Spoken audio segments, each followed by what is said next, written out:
What's up, folks? I'm Sean, the Average Angler. Welcome to the channel. If you're not a subscriber already, click that subscribe button, join the community. There's a great group of people here. We all share information, try and help each other out and learn new ways to catch more bass. All right, so yesterday in my baits for March that work, I talked about square bills. Okay, so my first question I got was, what setup do I throw square bills on? So I gave a list of the two that I generally use, which is going to be an iRod Gen 2 723, which is that swim jig vibrating jig rod. And then the other is the Quirka 733. Both I'm throwing with the Daiwa Tatula SV 7.1-to-1 reel. Okay, generally 16 to 18 pound test. Most of the time when I'm throwing square bills, I'm not light lining it. There is situations where that is the case. For instance, this 6 Sense, I don't even know what it is, 1.0 maybe?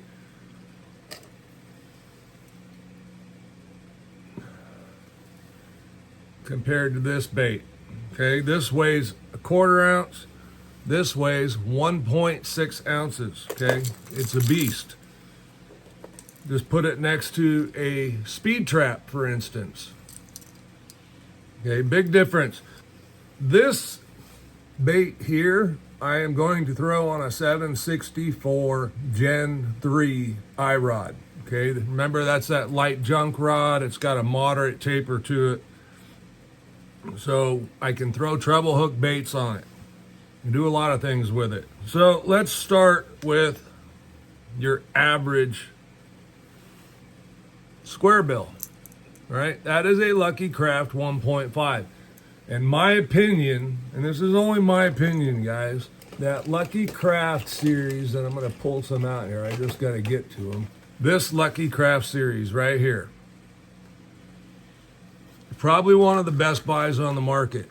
Okay, $6.99. It's got decent hooks on it.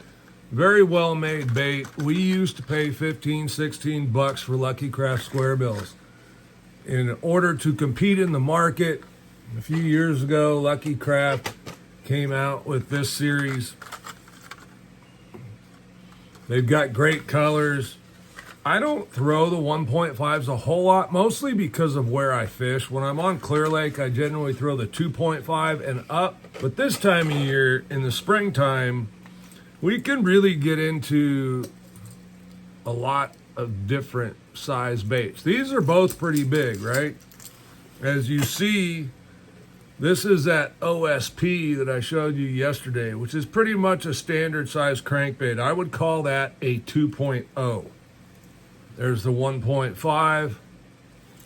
Now this is going to require 20-pound test. This is a bigger bait to create a lot of presence, as is this one, which is, this is a knockoff Lucky Craft, I believe. This is a knockoff S-Waver, not S-Waver, S-Crank. Both got a nice big ball in it. Again, that was 1.6 ounces. That's 1 ounce. Times a year I'm going to throw these is now through the spawn. Sometimes you need more presence. If you've got a lot of people out there throwing that original speed trap, which is probably one of the best square bills ever made, and this is an OG, okay, I still have a bunch of them. You can see this still has the factory hooks on, identified by the brazing on the hook shank. Boy, have we come a long ways. So most of the time, we're going to throw something like this size. This is actually a little bit bigger. This is called the Arashi Square Bill by Storm. And if you notice, the line tie here has the ability to pivot up and down, and then it's got a circuit board lip. Now, circuit board lips are generally thinner. They create a little different action, as you'll see on that OSP, which is even thinner than the Arashi. Why would we pay more for a square bill? Or any crankbait for that matter? You don't need to. There's something made to cover just about everything out there. I like to get into different stuff. The fact that I airbrush and I enjoy doing it means I can buy some knockoff stuff and paint it. And really, I kind of do it so that I can paint stuff the way I want it. And when I catch stuff on it, I can say, hey, that's my bait. I made it. The OSP is very unique. And you see I believe they're called hexagon shape of the body there. Now, what that does is it adds strength to the bait and allows them to make a thinner profile. OSP will also have something very similar to this in most of their baits. But this is a silent square bill. Great color. It's going to give off a little different action with that bill. You'll see more coffin shape compared to the Arashi, which is a little bit different. And then the original Speed Trap, which was so productive, just don't slap these on the water to get stuff off of them when you get something hung on it, because they will break. And oftentimes they break when you hook a big one and it pulls the bill where the front body will break off. Done it many times. The Lucky Craft square bill there. Again, these are like $6-7 now. 6 cents. This is the Crush 50, which is similar to that 1.5 size. Another great crankbait, great colors. There's not rocket science involved in building this is a Crush 50 Silent. There's a wide assortment of baits out there, folks. I mean, so many you can just get into, and quite honestly, they all work. So pick what you like and go with it. I will say 6 cents, since coming on the market, I think one of their trademarks really has been fantastic paint jobs. All right, so where are we going to throw the square bills? Well, pretty much you can throw them anywhere, really. But again, keep in mind, they don't run very deep. I generally like to throw them around areas with some sort of cover, whether that be grass, wood, docks, points, rocks, anything that a bass can use to hide in or around. I recall a tournament on the Delta nearly being won on a bait this size.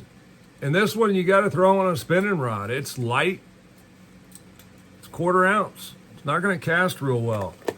This one you need to throw on a big stick. This is actually going to run bigger than you think. So sometimes you need more presence, and that's when you would go to the bigger baits. It could be due to dirty water. It could be due to real aggressive fish. It could be due to just needing to throw something different that they haven't seen. I like fishing square bills around grass. Problem is, this time of year, we tend to not have a lot of grass. It will carry through the post spawn. Grass typically starts to grow at that time. And for some reason, square bills produce really big fish. Get yourself some square bills. I don't necessarily suggest you have to buy a ton of them. And then the other one that's really good is that BDS by Lucky Craft. These are more expensive. It is what it is. It swims a little different because the bill is rounded instead of edged, sharp edged. And you'll see on this, those are some big hooks. Okay, I go bigger. Square bills generally for the baits have hooks that are bigger than other baits, right? If you think of a freaking popper, pretty small bait. You look at the size hooks on this Arashi, they're meant to do some damage, right? These are KVD triple grips. I like these hooks a lot on my square bills. Don't ask me why. I've had really good success with them. I take the round bends off. I put those on. The 6 cents has round bends. My advice, just get something sticky sharp. Most of the time when they hit a crank or a square bill, they hit it really, really hard. With a square bill, I am going to pick apart cover. Like I mentioned, I want cover around. You can go down a wall and just parallel it. It tends to shine when you are around cover. Most of the time, I'm going to be fishing something from 14-pound test and up to 20 on something like these two. But keep in mind, this is an ounce. This is an 1.5 ounces plus. Most of your normal stuff, I'm still going to be fishing 14, 15-pound test.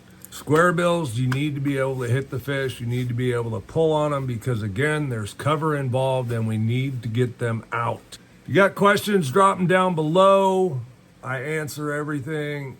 I am Sean, the Average Angler. Thanks for watching. We'll see you on the next one.